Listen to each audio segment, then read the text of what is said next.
Admission होतं. 10वीला 82% mark होते म्हणून 11वी सायन्सला ॲडमिशन घेतलेलं होतं. पण 12वी सायन्सला लातूरला जायला पासला पैसे नव्हते. 250 रुपये पासला नव्हते. आईनं द्यायला उशीर केला. 15-20 दिवस 12वी सायन्सची कॉलेज चुकलं. आपल्याला माहीत आहे सायन्सचा अभ्यास कसा असतो. आणि मग त्या त्या त्या फ्रस्ट्रेशनमधून, त्या आगतिकतेमधून तिनं गळ्याला फास लावला. तिनं जी सुईसाईड नोट, आत्महत्येपूर्वीची जी चिठ्ठी लिहिलेली ती अजूनही माझ्या मोबाईलमध्ये आहे. त्याच्यात ती काय लिहिते, बाबा मला माफ करा, माझं चुकलं आहे, मला माहीत आहे, पण पर्याय काय नव्हता. आणि माझी एकच विनंती आहे, 13व्या दिवशी तुम्ही माझं गोड जेवण जे करता ना ते कृपया करू नका. त्यातनं पैसे खर्च होतील, ते पैसे वाचवा आणि माझ्या बहिणीचं लग्न लावण्यासाठी ते पैसे जपून ठेवा. माहीत नाही 69 वर्ष होऊन गेली स्वातंत्र्याला, अशी परिस्थिती आपल्याला सामोरी जावी लागते. दुसरी एक घटना तिथली शेजारची परळी वैजनाथ, त्या ठिकाणी मी एक वेगळ्या कार्यक्रमाला गेलेलो होतो. त्या गावानं एका मुलीला 10वीला 96.5% मार्क मिळाले म्हणून 1 लाख रुपये सगळ्या गावानं जमा करून दिलेले होते. आता ही 96.5% मार्क मिळालेली 10वीतली मुलगी कुठल्या IAS IPS किंवा शिक्षकाच्या किंवा कुठल्या मध्यमवर्गीयाच्या किंवा कुठल्या उद्योगाच्या घरातली नव्हती. तिचे आई वडील हे तिथल्या स्मशानामध्ये झोपडं लावून तिथलं स्मशानामधल्या चिता पेटवण्याचं काम करायचे. घरात लाईटसुद्धा नव्हती. दिवा कधी कधी विझला की स्मशानात चितेचा जो अग्नी असतो त्या आगीच्या उजेडात अभ्यास करून तिनं 96.5% मार्क मिळवलेले होते.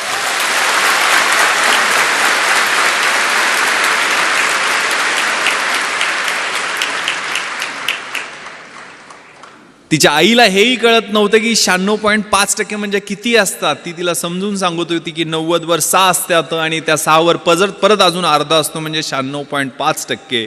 ज्यावेळेला तिचा चेक तो 1 लाख रुपयाचा देऊन तिचा सत्कार केला, तिचे हात थरथरत होते. तिनं ज्यावेळेला उत्तर त्या सत्काराला भाषण देऊन केलं ते इतकं प्रतिम होतं. ती काय म्हणाली की साहेब मला बी हैदराबादला जायचं आहे, पण हैदराबादला मला त्या सैराटमधल्या परशा आणि आर्चीसारखं पळून जायचं नाहीये.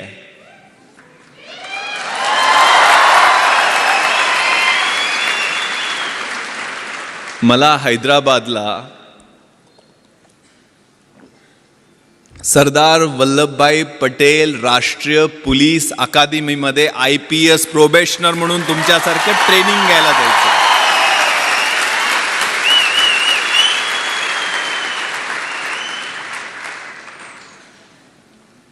मला माझा भूतकाळ आठवला. कोल्हापुरातनं एक पत्र्याची पेटी घेऊन STला पैसे जास्त लागायचे म्हणून ट्रकात बसून पुढच्या ठिकाणी पत्र्याच्या पेटीत पुस्तकं होती फक्त, दुसरं काहीच नव्हतं. एक जीन्स, एक गोल्या गळ्याचा T-शर्ट आणि 2-3 फाटकी तुटकी कपडे घेऊन गेलेलो. 1993 साली आठवत आहे. मनामध्ये स्वप्न होती, मोठी स्वप्न होती. पण तिथं गेलो त्यावेळेला परिस्थिती वेगळी होती. राहायची कुठंच मुंबईत सोय होत नव्हती. SIC ही IAS IPS अधिकारी बनवणारी पंढरी जी आहे ती चर्चगेट आणि VTच्या मध्ये आहे की जिथं राहणं सर्वसामान्य माणसाला परवडतच नाही आहे. परंतु सुदैवानं आमदार निवास आहेत. तर कुलाब्याच्या समोर ते मॅजेस्टिक आमदार निवासमध्ये पेटी टाकली, पत्र्याची पेटी ठेवली. पण आपल्याला माहीत आहे सगळे कार्यकर्ते आमदार निवासमध्ये त्या कुलाबा कॉजवेवर काय काय खातात आणि संध्याकाळी कसले कसले वास सोडतात सांगू शकत नाही आहे. झोपच लागायची नाही. मग ते बाहेर पट्टे टाकून झोपण्याचा प्रयत्न केला पण ढेकणं आणि पिसवा आणि मच्छर एवढे त्यांच्याशी स्पर्धा करत तिथं राहायला लागायचं. तिथनंच 2 मिनिटाच्या अंतरावर यशोधन, सुनीती, सुरुची IAS IPS अधिकाऱ्यांच्या क्वार्टर्स आहेत. जिथनं लाल दिव्याच्या गाडीतनं झगमगीत सुटाबुटातले अधिकारी उतरायचे, त्यांच्याकडे पाहत लांबून उभा राहून बघायचो. तिथंच सर्वंट क्वार्टर्स त्यांच्या अधिकाऱ्यांच्या सोयीसाठी, त्यांच्या सेवेसाठी जे सर्वंट्स असतात त्यांच्या 10x10च्या छोटे छोटे सर्वंट क्वार्टर्स आहेत. तिथं मी आदरणीय थोरात साहेबांचं स्वागत करतो आपल्याच कॅम्पसमध्ये.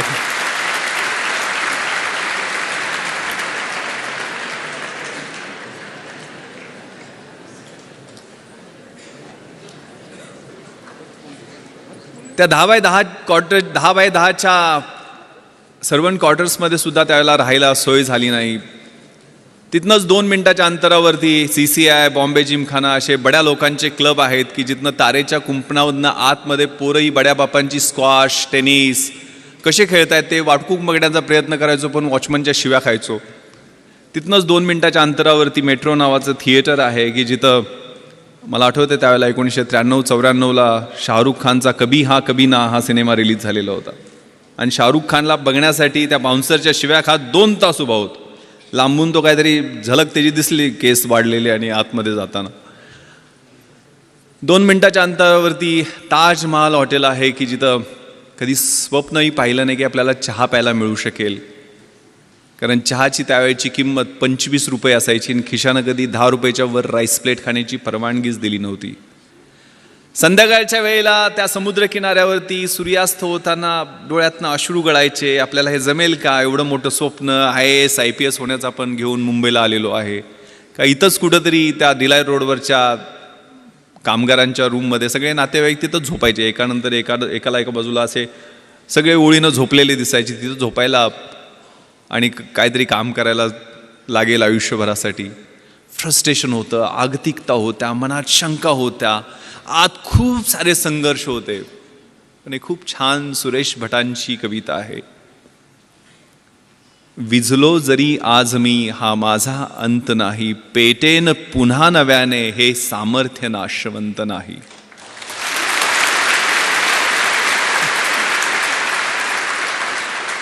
छाटले जरी पंख माझे पुन्हा उडेन मी, अडवू शकेल मजला अजूनशी भिंत नाही.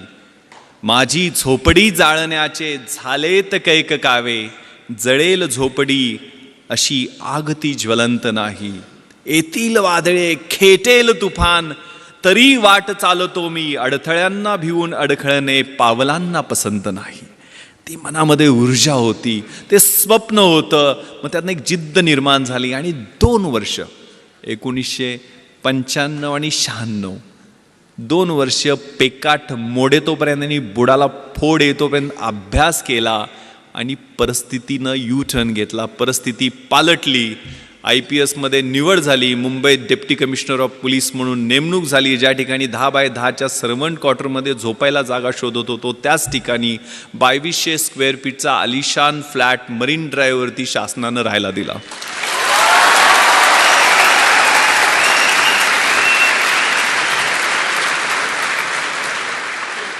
ज्या क्लबमध्ये कधी आतमध्ये काय चाललंय हे धडपडून वॉचमनच्या शिव्या खात पाहायचो, त्याच क्लबची मॅनेजमेंटची मंडळी येऊन विनंती करायला लागली की साहेब आमच्या क्लबची ऑनररी मेंबरशिप घ्या.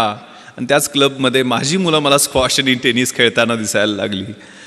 ज्या थिएटरमध्ये धडपडून फिल्मस्टार बघायला प्रयत्न करायचो 2011ला पश्चिम मुंबईचा म्हणजे बँड्रापासून जुहूपर्यंतचा जो एलिट बॉलिवूडचा एरिया आहे त्या एरियाचा ॲडिशनल पोलीस कमिशनर झालो आणि तेच फिल्मस्टार 2-2 दिवस माझी अपॉइंटमेंट घेऊन भेटायला वाट पाहायला लागले.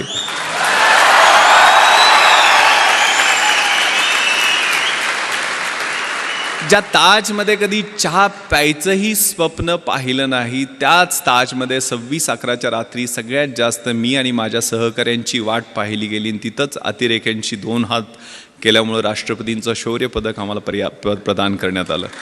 मी हे माझं कौतुक करण्यासाठी सांगत नाही आहे. एक फाटक्या चड्डीतनं सुरुवात शाळेत केलेली ती कुठंपर्यंत कशा पद्धतीनं ते मला सैराटमध्ये असं लपून चालायला लागायचं लहानपणी, आठवतंय मला. तर ती परिस्थिती कशी बदलू शकते त्यासाठी मनगटात किलिंग इन्स्टिंक्ट, लाथ मारीन तिथं पाणी काढीन ही जिद्द, हे तुमचं वय आहे. त्या वयामध्ये तुम्ही आहात, क्रुशियल वयामध्ये आहात आणि ते मग साकार करण्यासाठी काय कर. मी एकटाच नव्हतो, मी माझ्या गावातनं एकटा नव्हतो. आमच्या गावातनं ज्यावेळेला मुंबईसारख्या 1.5 कोटी लोकसंख्येच्या शहरातनं एकही मुलगा IAS IPS आणि IFS मध्ये नव्हता. त्यावेळेला कोकरूडमधनं आमच्या छोट्याशा गावातनं आम्ही 3 जण IAS IPS आणि IFS मध्ये सिलेक्ट झालेलो होतो. आनंद पाटील जो आता जॉईंट सेक्रेटरी आहे गव्हर्नमेंट ऑफ इंडियामध्ये, विलासराव देशमुख साहेबांकडे तो जवळजवळ 5 वर्ष PS म्हणून दिल्लीला त्यानं काम पाहिलेलं आहे. तामिळनाडू काडरमध्ये त्याची नेमणूक झाली, तो IAS मध्ये सिलेक्ट झाला. मी IPS मध्ये आता पश्चिम महाराष्ट्राचा IG म्हणून काम करतोय. 2 वर्षापूर्वी मी अमेरिकेला पोस्ट ब्लास्ट इन्व्हेस्टिगेशनचं ट्रेनिंग तिथल्या गव्हर्नमेंट ऑफ USAने आम्हाला बोलवलेलं होतं, ज्यांनी 26-11 मध्ये चांगलं काम केलं. त्या ठिकाणी ट्रेनिंगला गेलो, त्यावेळेला न्यूयॉर्कला गेलेलो होतो. आपल्याला माहिती आहे सगळ्यात मोठं हे न्यूयॉर्क शहर आणि त्यातला सगळ्यात पॉश एरिया मॅनहॅटन, आणि मॅनहॅटनमध्ये सगळ्यात पॉश भाग म्हणजे टाइम्स स्क्वेअर, आणि टाइम्स स्क्वेअरला लागून 27व्या स्ट्रीटवरती इंडियन एम्बॅसीचं ऑफिस आहे. आणि तिथं मी त्या एम्बॅसीच्या ऑफिसमध्ये गेलो, त्यावेळेला 450-500 स्क्वेअर फीटच्या आलिशान ऑफिसमध्ये एक शेतकऱ्याचं पोरगं फर्स्ट सेक्रेटरी म्हणून त्या ऑफिसमध्ये बसलेला होता, सुगंध चौगले. सुगंध चौगले नाव घ्यायला अवघड पडतो म्हणून तो S राजाराम झालेला आहे, त्यामुळं खेड्यातला हा सुगंध. त्याच्यासाठी काय केलं होतं? दुसरं तिसरं काही केलं नाही. एकच नाव समोर ठेवलं आणि एकच मंत्र म्हणत होतो, शिवाजी, शिवाजी आणि शिवाजी.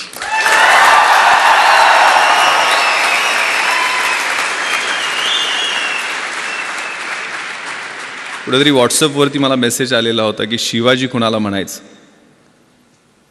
जो 65 किलोची तलवार वागवतो त्याचं नाव वेसाजी. जो 2000 सैन्याशी एकटा झुंजतो त्याचं नाव बाजी. जो हात तुटला तरी शत्रूशी लढत राहतो त्याचं नाव तानाजी. जो 8 तासात घोडा दिल्लीवरून पुण्याला घेऊन येतो त्याचं नाव संताजी. जो शत्रूच्या छावणीत खुसतो आणि शत्रूच्या छावणीचा कळस कापून आणतो त्याचं नाव धनाजी. जो ढाण्या वाघाला एकटा सामोरे जातो आणि त्याला उभा फाडतो त्याचं नाव संभाजी. आणि या सगळ्यांना एकत्र घेऊन स्वराज्याचं नंदनवनाचं तोरण बांधतो त्याचं नाव शिवाजी.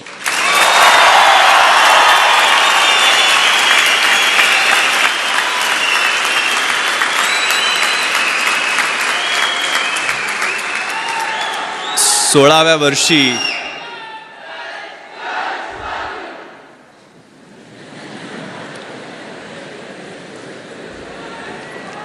नुसत्या आरोळ्या नाही द्यायच्या, नुसत्या घोषणा नाही द्यायच्या. आतमधनं कणाकणामध्ये अगणित सूर्य शिवाजी नावाचे तयार झाले, तर ऑटोमॅटिक हा देश महासत्ता जो काही डॉक्टर APJ अब्दुल कलाम सरांच्या नावानं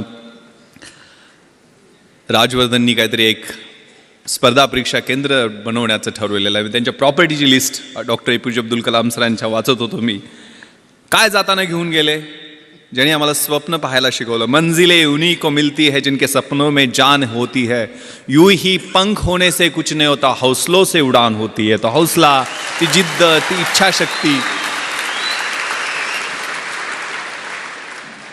त्या कलाम सरांच्या प्रॉपर्टीच्या लिस्टमध्ये होतं. त्यांच्याकडे काय होतं? 3 ट्राउझर्स, 6 शर्ट, 2 सूट, म्हणजे सूट कोट घालायचे, 2500 पुस्तकं, एक फ्लॅट होता, तो पण त्यांनी सायंटिस्टच्या ज्या कम्युनिटी आहेत त्यांना डोनेट केलेला होता. TV नाही, फ्रीज नाही, वॉशिंग मशीन नाही, काही नाही आहे, परंतु 125 कोटी भारतीयांचं प्रेम आणि मन जिंकून ते निघून गेलेलं होतं.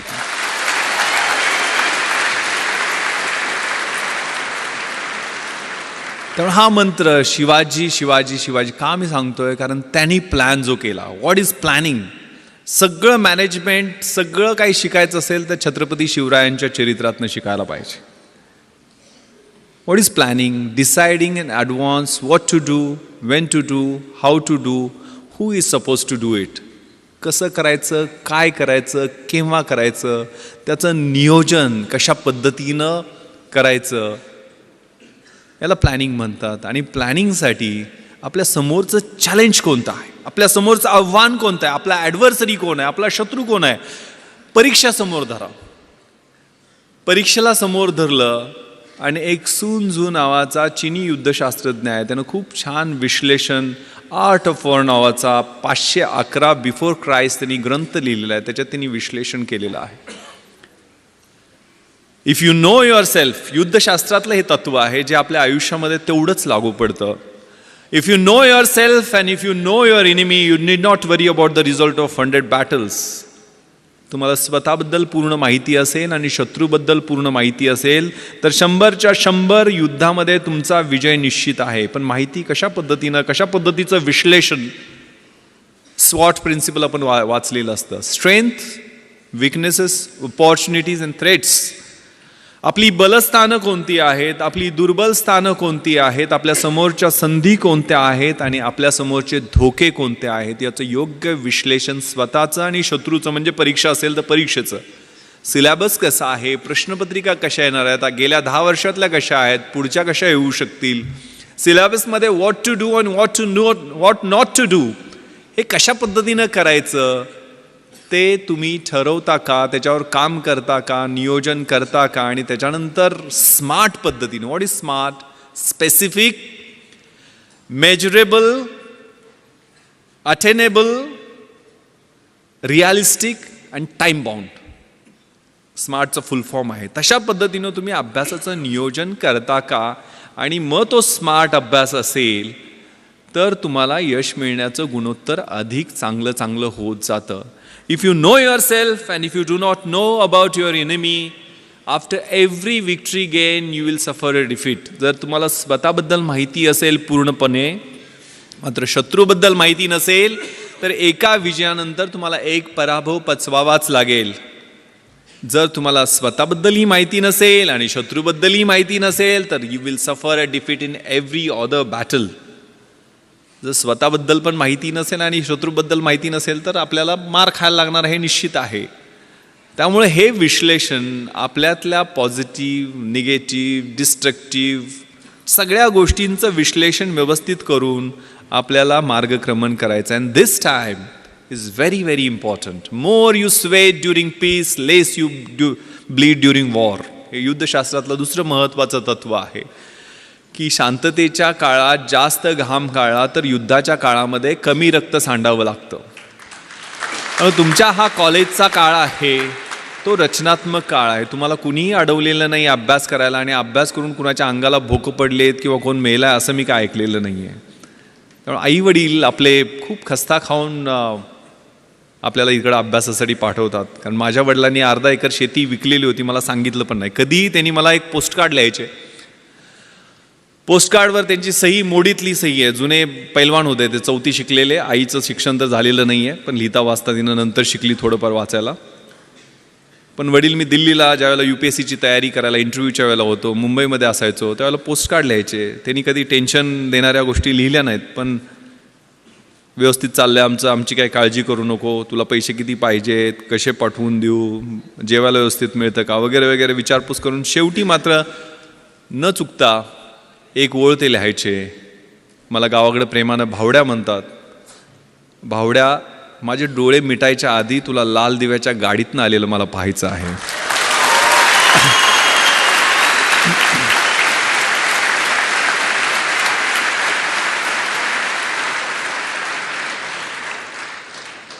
मग आग लागायची. कुठं कशी लागायची माहीत नाही, तर किडा पेटायचा. आपल्या त्या निरक्षर असो, अडाणी असो, पैलवान असो, पण माझ्या त्या बापाचं स्वप्न पूर्ण करण्यासाठी मी अभ्यास करणार. आणि मग तिथं कॉम्प्रोमाइज नाही. त्यामुळे प्लॅन केला तो. मग आनंद, मी, सुगंध एकत्र बसून आम्ही कॉलेजला असताना प्लॅन केला. तर 3 जण एका खेड्यातली 1800 लोकवस्तीच्या गावातनी 3 पोरं प्लॅन करू शकतात. तुम्हाला तिथं इतकं चांगलं इन्फ्रास्ट्रक्चर आहे, पुस्तक आहे, मार्गदर्शक आहेत, सगळ्या गोष्टी उपलब्ध आहेत. एवढ्या सगळ्या गोष्टी असताना घोड्याला फक्त पाण्यापर्यंत आपण घेऊन जाऊ शकतो. त्याला पाणी प्यायचं की नाही हे आपण ठरवायचं आहे. त्यामुळे आपण सगळेजण निर्णय घ्यायचा आहे त्याच्या बाबतीत. त्यावेळेला तो प्लॅन केला. यश अपयश मिळत राहतं, असतं, त्रास होतो, पेन्स होतात, फ्रस्ट्रेशन येतं. जे मी तुम्हाला सांगितलं, मी मरीन ड्राईव्हवरती फिरायचो. पहिल्यांदा इंटरव्ह्यूतनं नापास झालो त्यावेळेला अजून फ्रस्ट्रेशनमध्ये गेलेलो होतो. 21व्या वर्षी मुलाखतीतनं परत आलेलो होतो. पण दुसऱ्याच वर्षी 3 पोस्टवर सिलेक्ट झालो. एक पण नाही. मी पहिल्यांदा MPSCतनं सेल्स टॅक्स इन्स्पेक्टर झालो, नंतर डेप्युटी कलेक्टर झालो आणि IPS UPSCच्या एक्झाममधनं झालो. म्हणजे 12 परीक्षा मी सलग पास होत गेलो. 1996ला 1997ला ट्रेनिंगला गेलो. आता 20 वर्ष सर्व्हिसमध्ये होत आहेत. आता 43व्या वर्षी स्पेशल IGP म्हणून काम करतो. त्या कशा पद्धतीनं पास होत गेलो, त्याचं नियोजन कसं होतं, ते काय ऑटोमॅटिक आलं का लक बाय चान्स होता, किंवा आमच्या तिघांचं यश एकत्र कसं काय मिळालं, तर याला एक ट्रॅप होता. When you are planning to fail when you are failing to plan you are planning to fail असं म्हटलं जातं. तुम्ही नियोजन करणं हे परत परत रिपीट करतो की तुम्हाला काय करायचं आहे ते आत्ता ठरवा. म्हणजे IAS IPS ह्या पूर्ण मिळून 150 पोस्ट असतात, IAS IPS आणि IFS सगळ्यात मिळून साधारण 900-950 पोस्ट वेगवेगळ्या 26 अलाइड सर्व्हिसेसमधल्या धरल्या तरी असतात. त्या काय सगळी मिळून येणार नाही आहेत. पण तुम्हाला ज्या क्षेत्रामध्ये जायचं आहे त्याच्यात कशा पद्धतीनं गोल्स आहेत, त्याला कशा पद्धतीनं तयारी करावी लागेल. पुस्तकं मिळणं प्रॉब्लेम होता, कशी मिळवणार पुस्तकं. तर मी मोठ्या म्हणजे पश्चिम महाराष्ट्रात मी युद्ध पातळीवर प्रयत्न करून यावेळेला 33,000 गणपती मंडळांना DJ आणि डॉल्बी लावू दिले नाहीत. 100% आम्ही यश मिळवलं की डॉल्बी पूर्ण बंद गणपती मंडळ. कारण मी गणपतीच्या आशीर्वादानं IPS मध्ये सिलेक्शन झालं माझं. त्याचं रिझन मी सांगतो. गणपती मंडळात पैसे, मग शेतकऱ्याच्या पोरांना पैसे कुठून मिळणार. इथल्यासारख्या चांगल्या कॉलेजमध्ये किंवा इन्फ्रास्ट्रक्चर असणाऱ्या कॉलेज, राजाराम कॉलेजमध्ये होतो, गव्हर्मेंट कॉलेज होतं, तिथं काय सिव्हिल सर्व्हिसेसची पुस्तकं तुम्हाला घरी मिळतील अशी परिस्थिती नव्हती. मग आम्ही मित्र बसलो, मग काय करायचं. यावेळेला गणपती मंडळात डॉल्बी आणायचं नाही, नटी नाचवायची नाही. दरवेळेला ती नटी नाचवण्यावर भांडणं आमच्या गावात व्हायचं. मग कोल्हापूर भाग आहे ना, इकडे काय परिस्थिती वेगळी नाही आहे. मी नेवाशाला वगैरे जाऊन आलेलो आहे, सगळा परिसर पाहिलेला आहे तुमचा. सो एक गाव एक गणपती करण्याचा आम्ही निर्णय घेतला. आणि माहीत आहे पोलिसांना किती टेन्शन असते. इथे इन्स्पेक्टर ओमासे बसलेले आहेत. म्हणजे मी गणपती स्तोत्र पण त्यानंतर रोज म्हणायला लागलो. प्रणम्य शिरसा देवम गौरीपुत्रम विनायकम भक्ता वासम स्मरणित्यम आयु कामार्थ सिद्धये विद्यार्थी लभते विद्या धनार्थी लभते धनम पुत्रार्थी लभते पुत्र मोक्षार्थी लभते गतिम. म्हणजे ज्या देवाच्या पूजनाने प्रत्येक शुभ कार्याची सुरुवात होते, जो विद्यार्थ्याला विद्या देतो, धन पाहिजे त्याला धन देतो, अपत्य पाहिजे त्याला अपत्य देतो, मोक्ष पाहिजे त्याला मोक्ष देतो, तो गणपती बाप्पा आम्हा पोलिसांना मात्र भरपूर टेन्शन देतो. कारण त्याच्याकडे असणारं अटेन्शन. मग ते अटेन्शन आम्ही बदललं. गावातनं पैसे जमा केले आणि व्याख्यानमाला घेतली. त्यावेळेला निर्मल कुमार फडकुले, शिवाजीराव भोसले असे व्याख्याते आणूनसुद्धा आमचे 44,000 रुपये शिल्लक राहिले. कारण सहकार चळवळ आमच्या भागात ही चांगल्या पद्धतीनं रुजलेली आहे. सगळ्या कारखान्यांनी सुदगिरण्यांनी चांगली मदत दिली होती. 7 का 8,000 रुपये खर्च झाले. 44,000 रुपये. मग करायचं काय याचं. तर गाववाल्यांनी वेगवेगळे प्रस्ताव दिले. कुणी म्हटलं तालीम बांधूयात, कुणी व्यायामशाळा करूयात, कुणी म्हटलं ॲम्ब्युलन्स गावात आणूया, त्याच्यासाठी अजून पैसे जमा करू.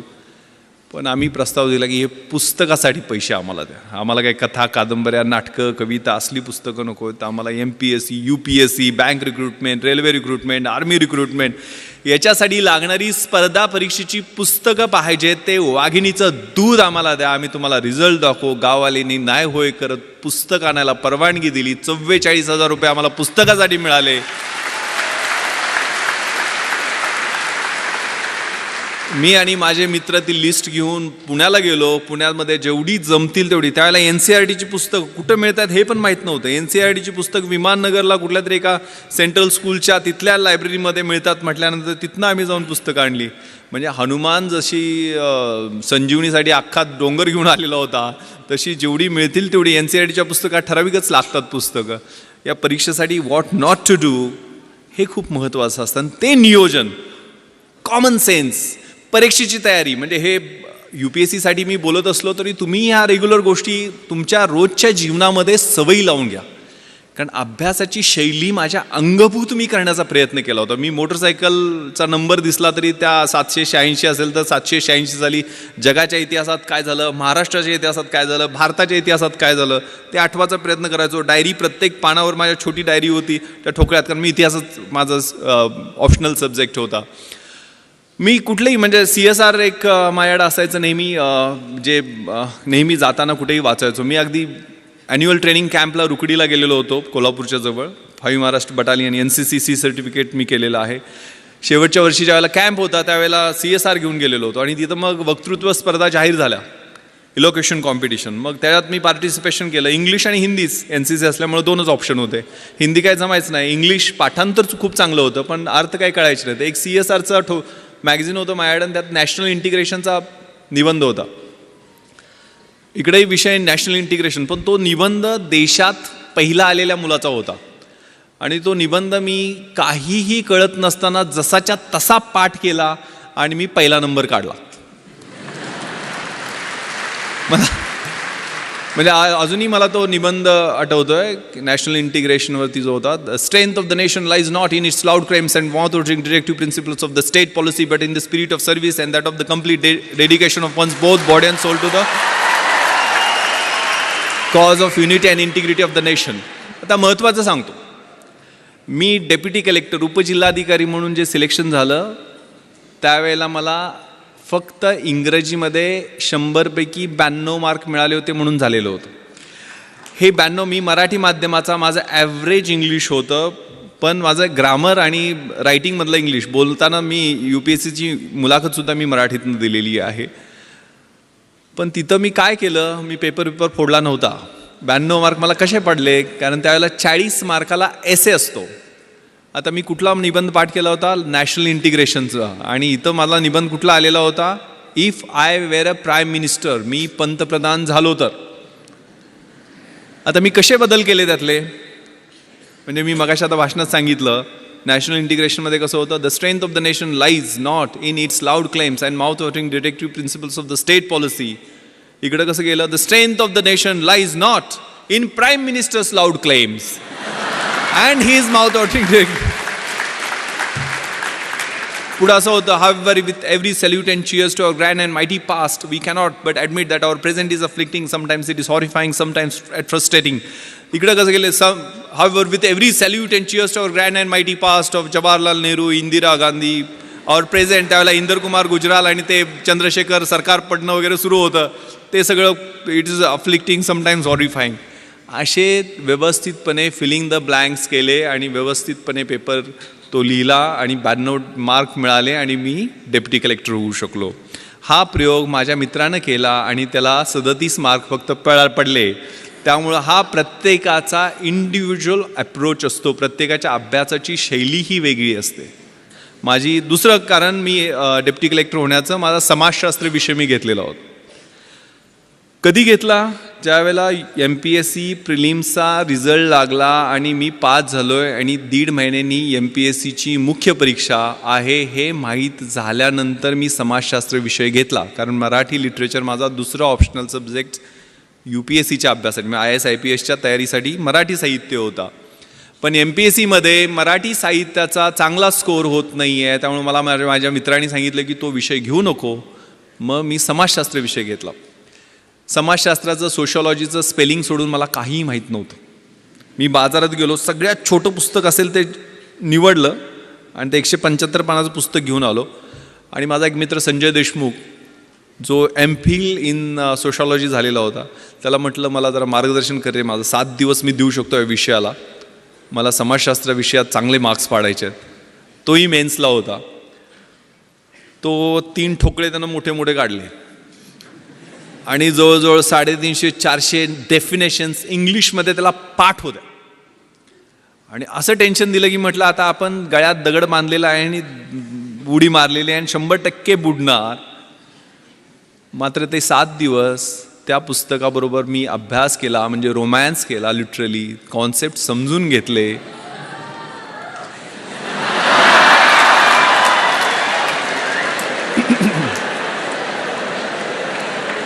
ते पुस्तक आहे 3 इडियट्समध्ये तो पाठवतो तसं नव्हतं.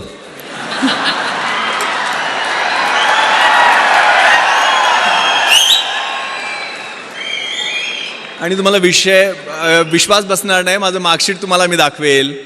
ज्यावेळेला रिझल्ट लागला, जो MPhil इन सोशॉलॉजी होता संजय देशमुख, त्या माझ्या मित्राला 200 पैकी 80 मार्क पडले, म्हणजे 40% मार्क मिळाले. त्या ठिकाणी 8 दिवस रोमॅन्स करून, 8 दिवसच अभ्यास करून मला 200 पैकी 160 म्हणजे 80% मार्क मिळाले.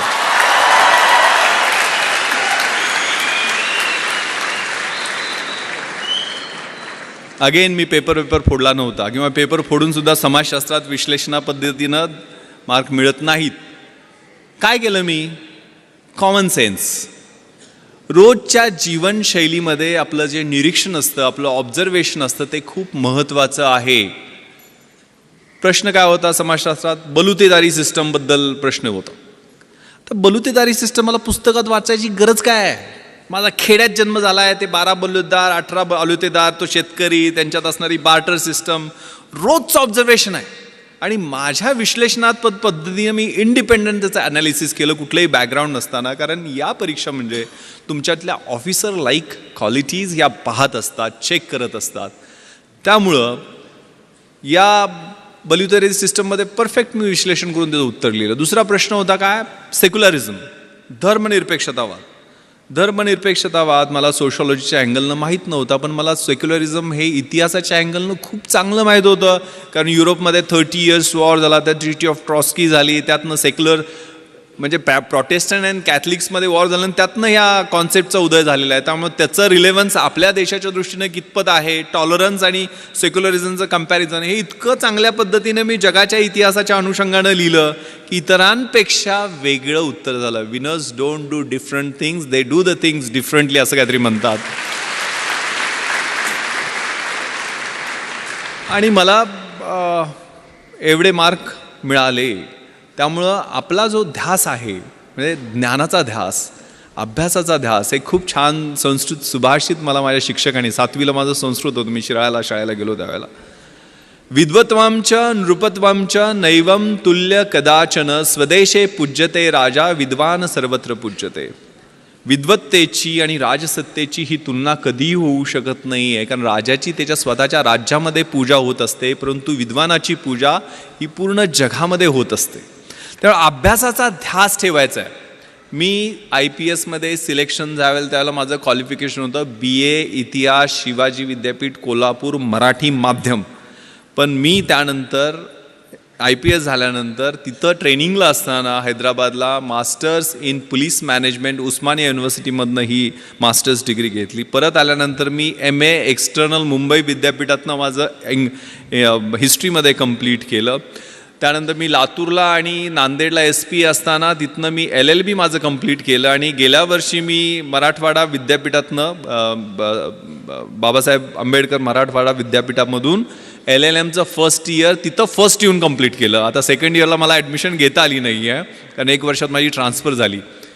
शिकत राहायचं, गोल सेट करायचे, स्वतःतली जी काही फिजिकल, मेंटल आणि आतली इंटलेक्च्युअल कपॅसिटी आहे ते वाढवत राहणं. माझ्या आयुष्यात मी 150 गोल सेट केलेले आहेत. मी आज म्हणजे माननीय थोरात साहेबांनी एवढा आग्रह केला, मी अँटीबायोटिक्सवर आहे. कारण मी माझ्या मुलीनं मला सांगितलं की तुम्ही सगळं, तिला पाहण्याची हौस आहे. म्हणजे ती म्हटली की मला ते जगातल्या गोष्टी दाखवणं, मला पार्लमेंट दाखवा, मला प्रेसिडेंट हाऊस जिथं doctor APJ Abdul Kalam sir बसायचे त्या हाऊसमध्ये घेऊन चला. म्हणून मी दिल्लीला तिला सगळ्या गोष्टी, सगळे फोर्ट तिला दाखवले, जोधपूरला घेऊन गेलो, जैसलमेरला घेऊन गेलो, बॉर्डर दाखवली. माझं बॅचमेट तिथं BSFमध्ये IG असल्यामुळं. आणि म्हणजे तिला मी सर APJ अब्दुल कलाम सरांना भेटायला गेलो त्यावेळेला तिला ऑटोग्राफ देताना तिने विचारलं, येस व्हॉट्स युअर नेम बेटा? ती म्हटली Janhvi. Okay Janhvi, do you want to become IPS officer like your father? तर ती म्हणाली, no sir, I want to become doctor APJ Abdul Kalam.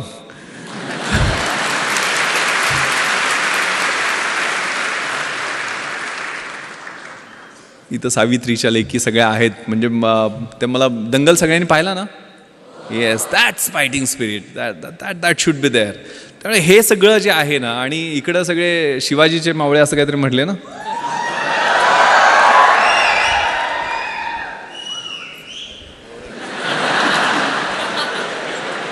पहिल्यांदा कळालं शिवाजीचे मावळे शिट्ट्या पण घालत होते. हे खूप छान सुभाषित अगेन मला आठवतं, शिक्षकांनी शिकवलेलं. यौवनम धनसंपत्ती प्रभुत्वम विवेकिता एकैकपम अनर्थाय किमु यत्र चतुष्टम. याचा अर्थ असा आहे, यौवन म्हणजे तारुण्य, धनसंपत्ती म्हणजे पैसे, धनसत्ता, प्रभुत्व म्हणजे सत्ता, आणि अविवेक, यातली एक गोष्ट तुमची वाट लावायला पुरेशी असते. आणि या सगळ्या 4 गोष्टी एकत्र आल्या तर तुमची कशी वाट लागेल याचा विचार करा. त्यामुळे कधीही जमिनीवरचे पाय आपले हालू द्यायचे नाही आहेत. परिस्थितीची जाणीव असली पाहिजे आणि मग अभ्यास करायचा. अभ्यास असा करायचा, the heights of great main reached and kept wear not attain by sudden flight but while there कंपॅनियन्स wear स्लेव्ड they were toiling affords in the night. जी उंची मोठी माणसं गाठतात ती थोरात साहेबांनी ज्यावेळेला 1978ला सुरुवात केली होती त्यावेळेला काय 100-150 सुद्धा विद्यार्थी नव्हते. आज 10,000 विद्यार्थी या कॅम्पसमध्ये आहेत. त्यावेळेला त्यांनी कष्ट केलेलं असतं, ते विजन असतं समोर, एक दूरदृष्टी असते आणि त्या दृष्टीनं त्यांनी पाऊल एक एक पाऊल टाकत पुढं गेलेले असतात. त्यावेळेला नियोजन अगेन मी चार्ज घेतलं. माझं नियोजन म्हणजे काय असतं थोडक्यात सांगतो. मी 11 जुलैला कोल्हापूर रेंजचा चार्ज घेतला. मी रोज आता IG झालं म्हटलं मी पहिल्यासारखं 24 तास काम करणार नाही आहे ठरवलं. आता SP-ना मी कामाला लावेल, मग मी रोज 10 तास काम करेल. मग 10 तास मी रोज काम केलं तर किती कामाचे दिवस माझे 31 मार्चपर्यंत होतात.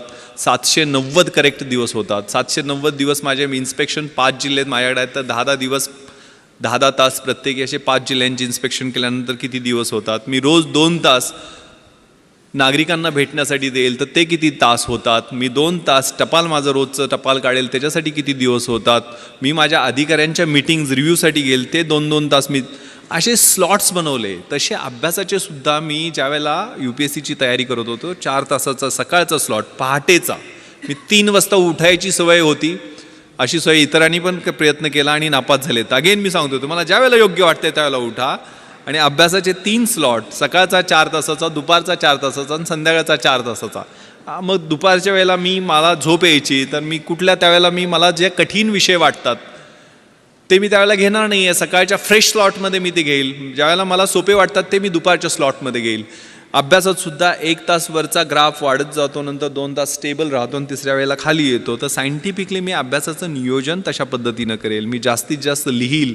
माझी उत्तरं इतरांपेक्षा कशी वेगळी राहतील, कारण 5 उत्तरं 60-60 मार्कांची UPSCच्या 300 मार्कांच्या प्रश्नासाठी लिहावे लागतात. एक एसेचा पेपर असतो 3 तास बसून एकाच विषयावर 200 मार्कांचा एसे लिहावा लागतो. मग 3 तास एका विषयावर लिहायला किती आपल्याला अभ्यास असला पाहिजे किंवा किती ज्ञान असलं पाहिजे किंवा किती पद्धतीचं आपलं जजमेंट असलं पाहिजे, त्याचा लॉजिकल फ्लो कसा असला पाहिजे याची तयारी. कारण 2000 मार्कांची ती परीक्षा म्हणजे आतून बाहेरून किस काढते. तुमच्यातलं काही राहत नाही आहे. त्यातल्या सगळ्या गोष्टी 2 ऑप्शनल सब्जेक्ट्स, आता पॅटर्न कंप्लीट बदललेला आहे. त्यामुळे माझ्या वेळेच्या 2 ऑप्शनल सब्जेक्ट्स, 2 जनरल स्टडीजचे 300-300 मार्कांचे पेपर्स, एक एसेचा 200 मार्कांचा पेपर आणि मुलाखत शेवटी. असं व्यवस्थित फ्लो म्हणजे प्रिलिमिनरी एक्झामिनेशनमध्ये 5-6 लाख मुलं बसतात. त्यात 900 सगळे असतात. मग ते पहिल्या टप्प्यातनं निघून 50,000 येतात. मग 50,000 मुलांची साधारण मेन एक्झामिनेशन ही 2000 मार्कांची, आता 1750 मार्काची होते ती मेन एक्झामिनेशन. त्यातनं मग 300 मार्कांचा इंटरव्ह्यू, आता तो 250 मार्कांचा 275 मार्कांचा आहे. तो 3 टप्प्यातनं मग मेन एक्झामिनेशनमध्ये साधारण 2000 मुलं निघतात आणि म्हणजे पोस्ट असतील त्याच्या 2.5% टाईम्स. तर त्यातनं मग 750-800 फायनल लिस्टमध्ये येतात. त्यातले टॉपचे एक 70-80 IAS होतात. नंतरचे IPS किंवा IFSमध्ये प्रिफर करतात आपल्या प्रेफरन्सप्रमाणे, बॉडी पॅरामीटर्सप्रमाणे. नंतर IRS, रेल्वे सर्व्हिसेस असे वेगवेगळे प्रेफरन्स, त्याचा प्लॅन. मग त्यातले काडरमध्ये नेमणूक होणं हे अजून सोन्याहून पिवळं. तर ह्या सगळ्या गोष्टी त्याचं नियोजन त्या कॉलेजच्या असताना त्यावेळेला सुरुवात केलेली होती. ती आपल्याला ज्या क्षेत्रामध्ये जायचं आहे त्याची पूर्ण माहिती करून घेणं आणि त्याच्याप्रमाणे नियोजन करणं. आज तर नेटवर तुम्हाला A to Z सगळ्या गोष्टी उपलब्ध आहेत. मात्र आपली मुलं, मी आता एक सर्वे वाचत होतो, जगातला सर्वे येतो, 20,000 तास आजकाल 16व्या वर्षापर्यंत मुलं नेटवरती आहेत सर. त्या 20,000 तासामध्ये ते साधारण 15,000 मर्डर, 12,000 रेप आणि ॲप्रॉक्सिमेटली 1,00,000 पोर्नोग्राफी क्लिप पाहत आहेत.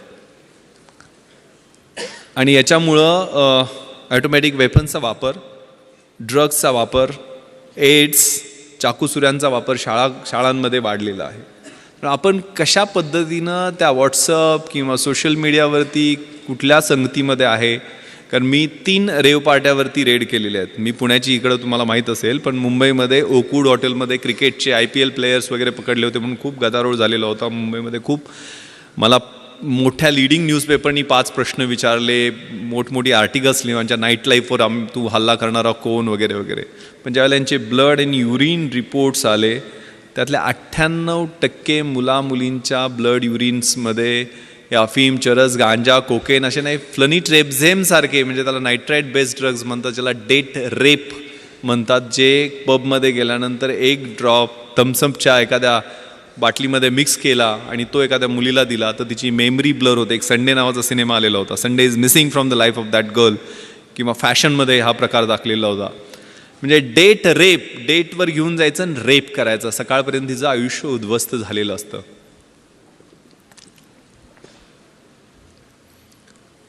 त्यामुळं आपली जागरूकता, आपण कशा पद्धतीनं कुठल्या नेटवर कशा साईट्सवरती आहोत, कारण हे सगळं कम्युनिकेशन फेसबुकवरती झालेलं होतं, IsraTrans.com वेबसाईटवरती झालेलं होतं. इंटरनेटचं जे वर्ल्ड आहे ते खूप धोकादायक आहे. त्याच्यावर आपण सावध राहिलं पाहिजे, जपून असलं पाहिजे. आपले फोटो लोड करताना, विशेष करून लहान मुलांचे फोटो लोड करताना, मुलींचे फोटो लोड करताना आपण त्याच्या बाबतीत सावधानता बाळगली पाहिजे.